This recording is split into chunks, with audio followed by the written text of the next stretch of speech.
自己挣哪有顺手快，特朗普直接零元购，抓人又占矿，你们猜抓个总统能省多少油钱？听财阀一席话，如听一席话。先别笑，这下我们的钱包可能要报警了。一场凌晨突袭，抓走一国总统，紧接着石油巨头进场，霸气接管了。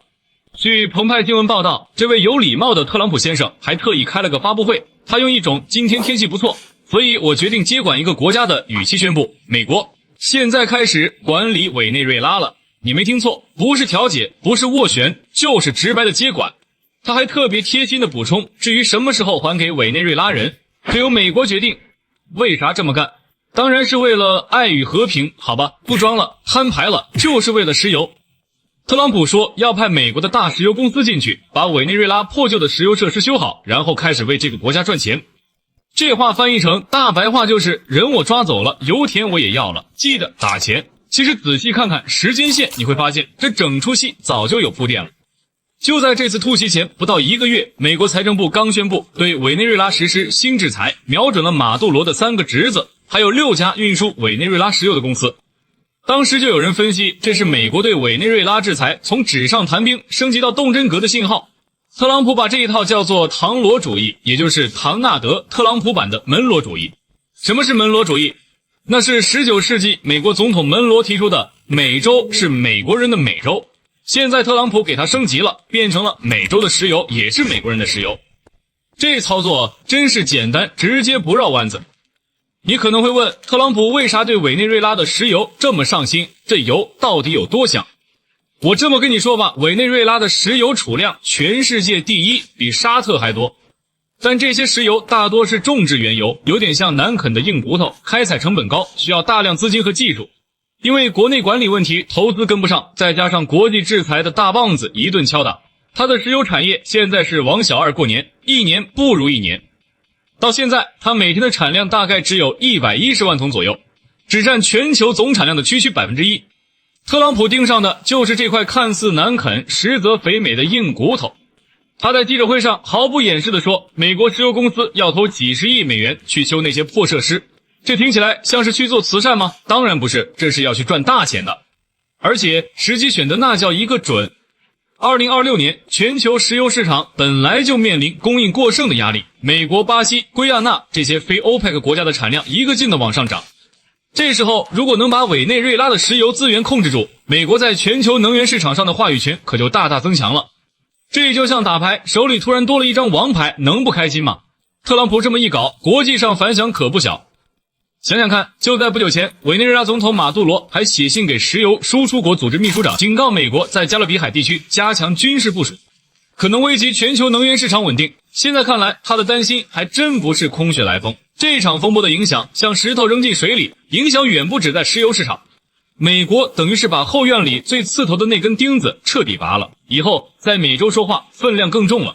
之前委内瑞拉被美国制裁，油主要卖给了中国等国。现在美国接手，这些贸易路线可能要被强行改道，逼着一些买家重新找卖家。而委内瑞拉国内还有个烂摊子，经济和社会已经千疮百孔，美国接管后怎么收拾这个烂摊子？钱从哪儿来？老百姓买不买账？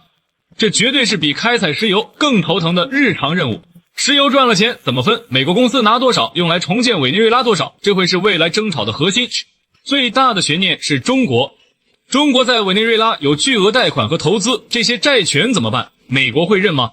这可能引发新的大国外交副本。那么最关键的问题来了，美国接管了这么大一个潜在油库，国际油价是不是要暴跌了？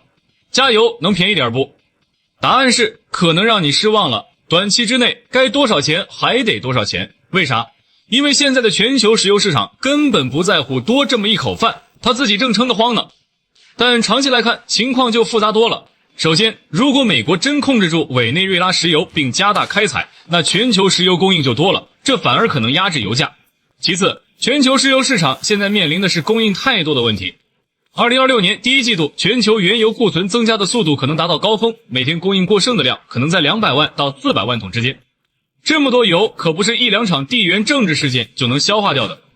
再者，欧佩克已经决定在2026年头3个月暂停增产，试图平衡市场。但分析认为，在全球库存高企、非欧佩克国家产量居高不下的背景下，光暂停增产可能短期内很难改变供应过剩的预期。所以综合来看，特朗普的这场石油大戏可能会让油价短期波动一下，但不太可能改变中长期的基本走势。专业机构预测，2026年 WTI 原油价格可能在55减65美元多桶这个区间内晃荡。这事儿给本就不安生的世界又扔了块大石头。委内瑞拉可不是孤零零的，它背后有盟友，国内有复杂的势力。美国这么直接上手管理，会不会引发新的动荡甚至冲突？这又成了悬在全球经济头上的一把达摩克利斯之剑，让大家投资做生意时更提心吊胆。如果委内瑞拉石油真的被美国控制并大量开采，那么与委内瑞拉原油形成竞争关系的加拿大重油可能会受到打压，相关的能源股、大宗商品基金等都可能受到影响。如果你有投资这方面的资产，最近可得盯紧点，看看自己手里的鸡蛋有没有放在一个可能晃动的篮子里。这件事再次提醒我们，能源安全是多么重要。一个国家如果没有稳定的能源供应，就可能在关键时刻被人卡脖子。这也是为什么中国一直在大力推进能源多元化，拼命发展新能源的原因。现在你明白为什么街上电动车越来越多了吧？这不只是环保，也是战略。能源这东西光家里有矿不行，还得有本事守住，有能力开发。它也提醒我们，依赖单一能源进口路线是有风险的，自家的饭碗只有端在自己手里才最踏实。对于咱们普通人来说，在这个充满变数的时代，最好的应对或许就是保持清醒的头脑，做好自己的事，不盲目跟风，也不过度恐慌。世界很大，变化很快，但生活的脚步还得继续。下次你去加油的时候，看着价格牌，可能会多想一想，这油价背后是不是又上演了什么国际大戏，然后加完油，该上班上班，该接孩子接孩子。毕竟不管国际风云如何变幻，日子还得过，饭还得吃，车还得开。